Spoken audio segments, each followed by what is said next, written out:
마태복음 16장 5절에서 12절 말씀을 우리 함께 봉독하겠습니다.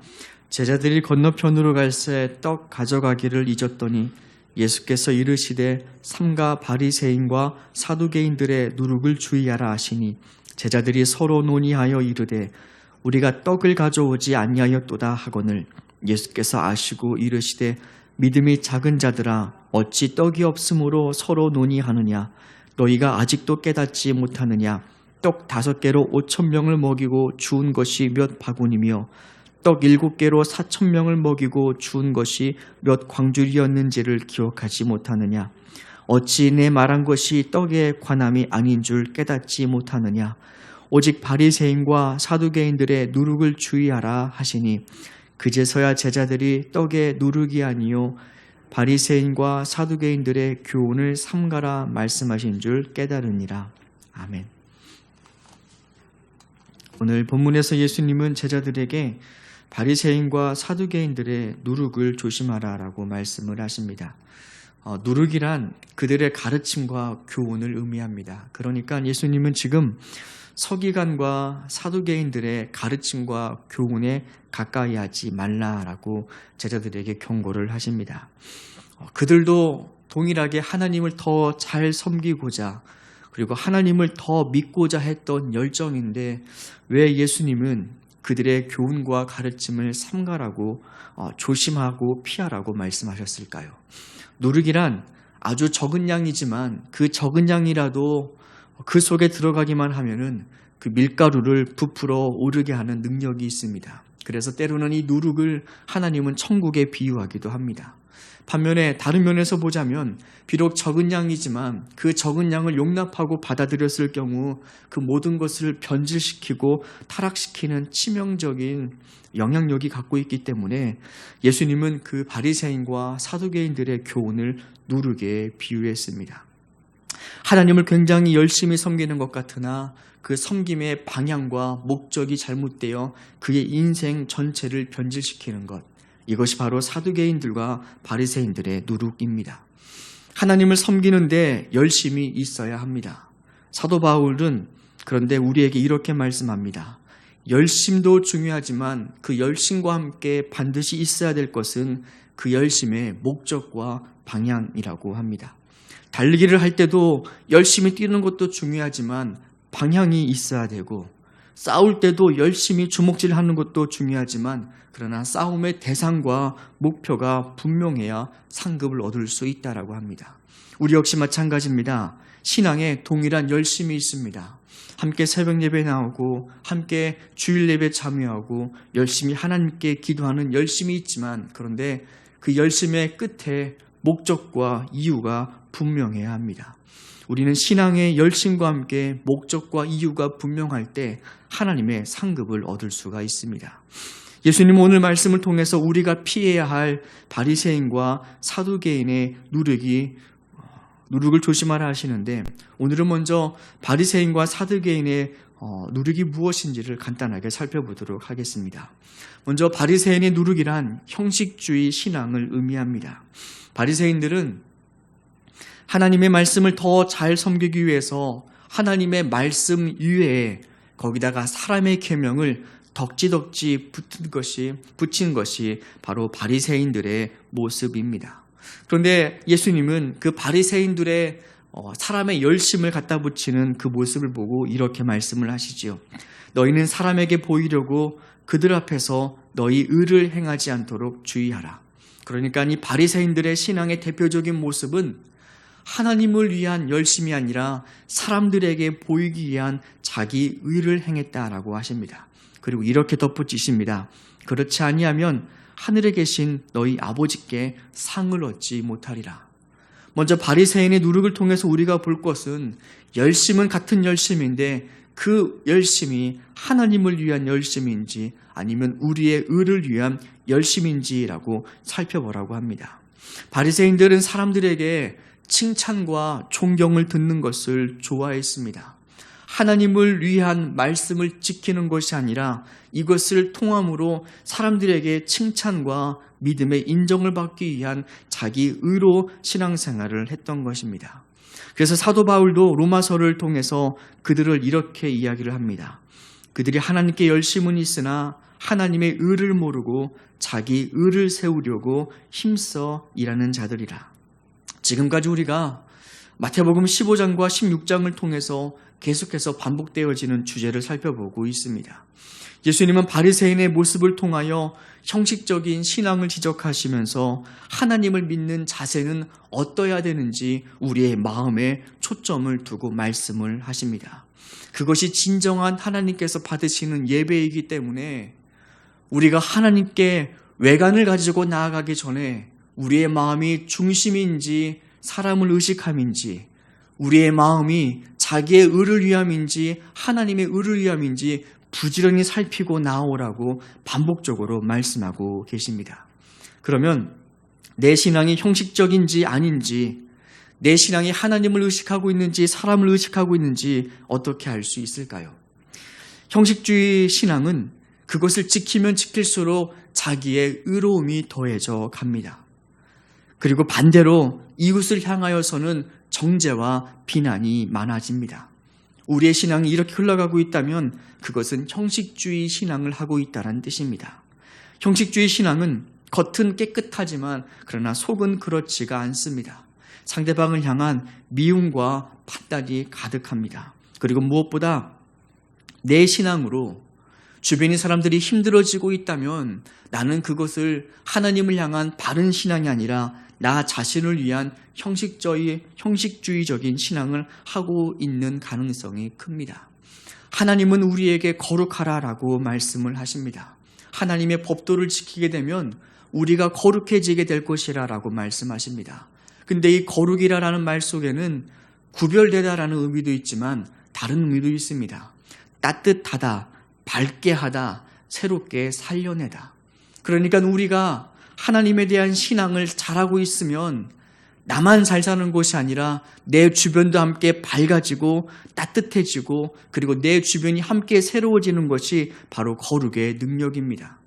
나는 신앙을 열심히 하고 있는데 오히려 나 때문에 주변의 사람들이 힘들어지고 피곤해지고 정죄를 받고 있다면 그것은 경건의 모양만 있는 것이지 경건의 능력은 없는 것입니다. 하나님의 법은 지키면 지킬수록 나만 잘 되는 것이 아니라 내 이웃도 잘 됩니다. 대표적으로 우리가 알고 있는 하나의 법 중에 레위기 19장에 거룩의 법 중에 내 모퉁이법이라는 것이 있습니다. 내 모퉁이법은 추수할 때 내 귀퉁이를 거두지 말고 남겨놓으라라고 하시는 말씀입니다. 농부가 한 해를 추수할 때 한 해 동안 열심히 수고하고 했던 모든 보상을 받는 가장 기쁜 날이 추수의 날입니다. 아마 그때는 최선을 다해서 뿌리고 수고했던 모든 것을 다 거둬야만 농부에게는 정말 자기의 보상에 대한 기쁨과 수고가 보상이 될 것입니다. 그런데 하나님은 그 농부들을 향하여 너희가 정말로 하나님을 사랑한다면, 너희가 정말로 거룩하고자 한다면 밭에 내 귀퉁이는 남겨놓으라라고 하십니다. 그것은 가난한 자들과 과부와 고아들을 위한 것이라고 합니다. 밭의 주인으로서는 이 말에 순종하는 것이 쉽지 않습니다. 내가 수고했는데, 내가 땀 흘리고, 내가 정말 고생하고 이룬 것인데 그것을 남겨놓으라니, 이 말씀에 순종하는 것이 결코 쉽지 않습니다. 그런데 농부가 하나님을 사랑하여 그 말씀에 순종하여 밭을 남긴다면 하나님을 사랑하는 그 결과는 이웃 사랑에게 고스란히 흘러져 갑니다. 하나님은 이것을 거룩한 삶이라고 정의를 합니다.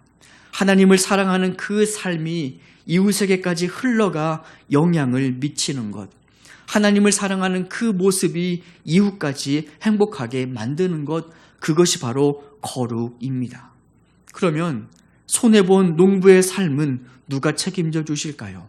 하나님이 갚아주시는 것입니다.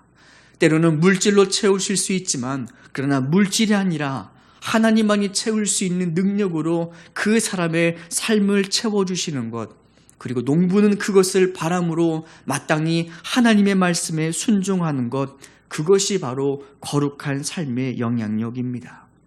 우리의 인생에 하나님이 오셔서 우리의 삶을 밝혔듯 나로 인하여 우리의 주변이 밝아지고 따뜻해지고 있으면 내 신앙은 정말 잘 흘러가고 있는 것이고, 내가 신앙생활 하면 할수록 내 마음에 정죄와 분노가 많아지고 있다면 우리는 한번 생각해 봐야 합니다.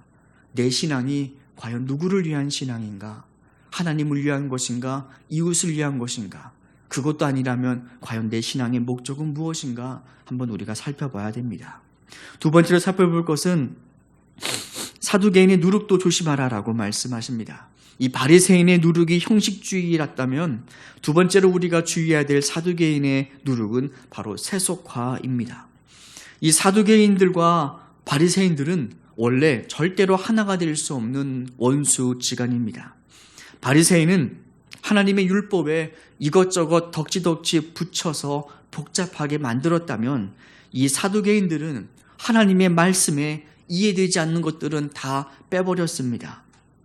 부활도 제거하고 천사도 제거하고 이해되지 않는 기적도 빼버렸습니다. 그래서 이들은 하나님을 향한 믿음을 지극히 평범한 인간의 지식과 이성으로 바꾼 자들이 바로 사두개인들의 누룩 신앙이었습니다. 그들은 왜 이렇게 다 하나님의 말씀을 잘라내고 믿었을까요? 왜 그들은 이성적이고 현실적이었기 때문입니다. 그들은 대부분의 귀족들로서 로마 정부에 협조하고 있는 자들이었습니다.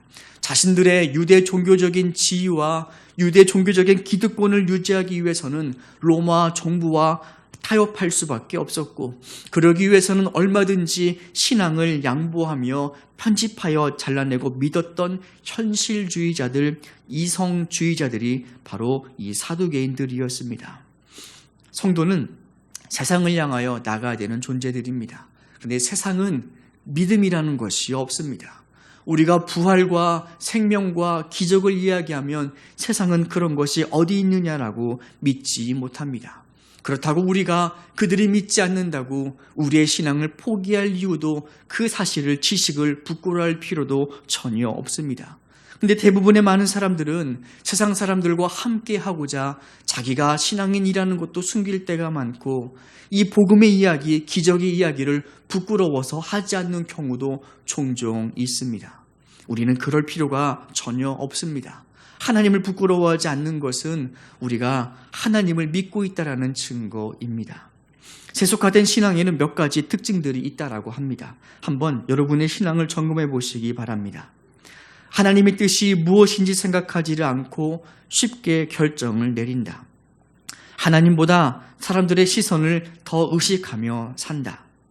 성령의 이끌림이 아니라 돈에 이끌려 살아가고 있다. 다른 사람들에게 전혀 선한 영향력이 없다. 남들을 위해 희생하거나 손해보는 삶이 없다. 이것이 우리가 세속주의를 살아가고 세상과 타협하고 살아가고 있는 신앙의 모습이라고 합니다. 모두가 다 특징이 있습니다. 삶의 지구가는 십자가가 없습니다. 그리고 좁은 문보다 넓은 문을 택하며 살아가고 있는 모습입니다. 예수님은 우리에게 말씀하십니다. 너희는 세상의 소금이니 소금이 만일 그 맛을 잃으면 무엇으로 짜게 하리요? 후에는 아무 쓸데없어 밖에 버려져 사람들에게 밟힐 뿐이니라. 그리스도인은 그리스도인답게 살 때 가장 행복합니다. 그럼에도 불구하고 그리스도인이 세상 사람들과 어울리고 친구하고 그들과 말이 통하지 않는다고 우리의 지식을 편집하고 믿음을 편집할 때 그 사람은 여기서도 저기서도 쓸모없어 밖에 버려져 사람들에게 밟히게 된다라고 예수님은 우리에게 경고를 하십니다. 그러면 우리는 무엇을 붙들고 살아야 할까요? 이후에 베드로의 고백을 통해서 우리가 붙들어야 될 중요한 신앙이 무엇인지를 알 수 있습니다. 예수님은 베드로에게 물으십니다. 제자들에게 물으십니다. 너희는 나를 누구라 하느냐? 그때 베드로가 이렇게 고백을 합니다. 주는 그리스도시요 살아계신 하나님의 아들이십니다. 예수님은 그 말씀을 듣고 너무나 흡족해 하시고 너무나 기뻐하셨습니다. 너는 반석이니 내가 이 반석 위에 내 교회를 세우리라라고 말씀하십니다. 그 신앙 고백 위에 예수님은 교회를 세우시겠다라고 말씀하십니다. 예수님은 나의 주님이십니다라고 하는 고백은 결코 쉽지 않은 고백입니다. 근데 사실 교회는 이 고백을 진심으로 하는 자들의 모임이 바로 교회입니다. 교회는 건물이 아닙니다. 신앙 고백 공동체입니다. 교회는 하나님이 나의 주님이십니다라는 이 고백을 하고 있는 자들이 모여 있으면 그곳이 가정이든 그곳이 지하 동굴이든 그것이 길거리이든 바로 그곳이 교회가 된다. 하나님께서 그곳을 교회로 세우시겠다라고 이야기를 하십니다. 예수님이 나의 주님이십니다라는 고백은 우리의 주인이 바뀌었다라는 말의 의미입니다. 당시 초대교회 성도들은 이 고백이 어떤 의미인지를 잘 알고 있었습니다. 당시 주는 하나밖에 없었습니다. 로마가 통치하고 있는 세상을 살아가기 위해서는 로마 황제가 나의 주님이십니다라는 고백 말고는 그 시대 속에서 살아갈 방법이 없었습니다. 근데 그 주를 바꿔서 로마 황제가 아니라 예수 그리스도가 나의 주님이십니다라는 고백은 우리의 주인이 바뀌었다라는 것이고 삶의 방법과 삶의 패턴을 바꾸겠다라는 의미입니다. 얼마나 불편하게 살아갈 것인지 다짐하겠다는 고백이 바로 이 고백 속에 담겨 있습니다. 하나님은 나의 주님이십니다. 종은 생사 여탈권이 주인에게 있습니다. 주인이 무엇을 하든지 그 주인의 처분대로 맡겨지는 것이 바로 종의 인생입니다. 주인이 종을 팔았다고 이의를 제기할 사람은 아무도 없습니다. 즉 예수 그리스도가 나의 주인이십니다라는 이 고백은 내가 어떤 상황에 놓이든지 어떠한 삶에 있든지 그 결정권을 하나님께 내어 맡기겠다라는 고백입니다. 이전에 나의 주가 되었고 나의 삶에 영향을 미쳤던 것이 굉장히 많이 있었지만 이제는 그 모든 것에 주권을 포기하고 내 주권을 하나님께 돌려드려 하나님만을 따르겠다라는 신앙 고백이 바로 예수 그리스도가 나의 주님이십니다라는 신앙의 고백입니다. 주인이 바뀌면 삶의 목적도 바뀌고 삶의 목적이 바뀌면 우리의 우선순위도 완벽히 바뀌게 됩니다. 하나님은 나의 주님이십니다라는 이 고백을 하는 것은 결코 쉬운 고백은 아닙니다. 근데 우리의 신앙의 고백이 여기에서부터 출발합니다. 이전에는 하나님을 알지 못하고 살고 있던 우리의 인생이 하나님이 누구신지를 처음 접하게 될 때 우리는 하나님이 나의 주님이십니다라는 고백으로 세례를 받고 신앙생활을 하게 됩니다. 살다 보니까 내 인생의 주인이 하나님이 아니었음을 발견하게 됩니다. 돈이 내 인생의 주인이었고 내 인생의 가치관이 내 인생의 주인이었고 내 삶의 자녀가 내 인생의 주인이었다는 것을 우리는 성경을 통해서 부지런히 깨닫고 배우게 됩니다. 그러면서 점점 내가 주인 되었던 모든 영역에서 한 걸음 한 걸음 물러나는 것이 신앙의 여정, 성화의 과정입니다. 그리고 마지막 우리가 죽어서 확인하게 되는 그 마지막의 마침표, 천국 가서 정말 하나님께서 이 삶의 모든 것의 주인이셨구나.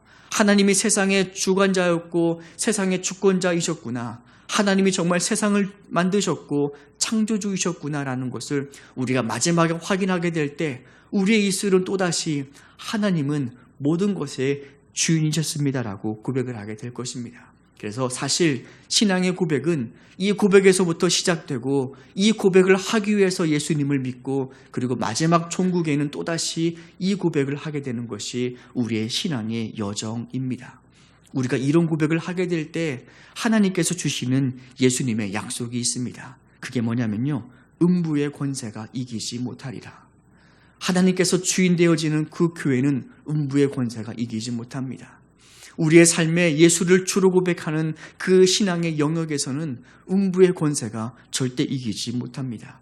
이것이 바로 예수 그리스도를 주로 고백하는 신자들에게 주시는 예수님의 약속, 음부의 권세가 이기지 못하리라.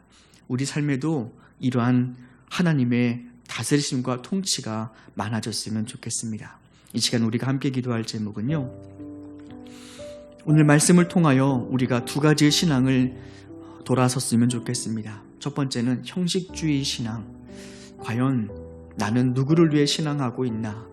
내가 신앙을 하면 할수록 내 주변이 과연 행복해지고 있는지, 아니면 내가 정죄와 판단이 많아지고 있는지, 바리새인들의 형식적인 신앙에서 벗어나고 또한 사두개인의 사숙적인 신앙에서도 벗어나 하나님 정말 예수님을 나의 주로 고백하는 참된 신앙의 여정을 걸어갈 수 있는 우리 모두가 되게 해달라고 이 시간에 합심으로 함께 기도하시겠습니다.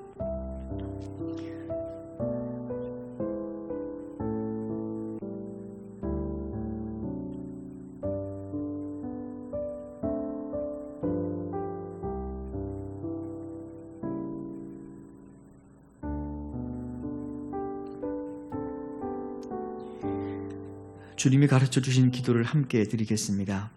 하늘에 계신 우리 아버지, 아버지의 이름을 거룩하게 하시며 아버지의 나라가 오게 하시며 아버지의 뜻이 하늘에서와 같이 땅에서도 이루어지게 하소서. 오늘 우리에게 일용할 양식을 주시고 우리가 우리에게 잘못한 사람을 용서하여 준 것 같이 우리 죄를 용서하여 주시고 우리를 시험에 빠지지 않게 하시고 악에서 구하소서. 나라와 권능과 영광이 영원히 아버지의 것입니다. 아멘.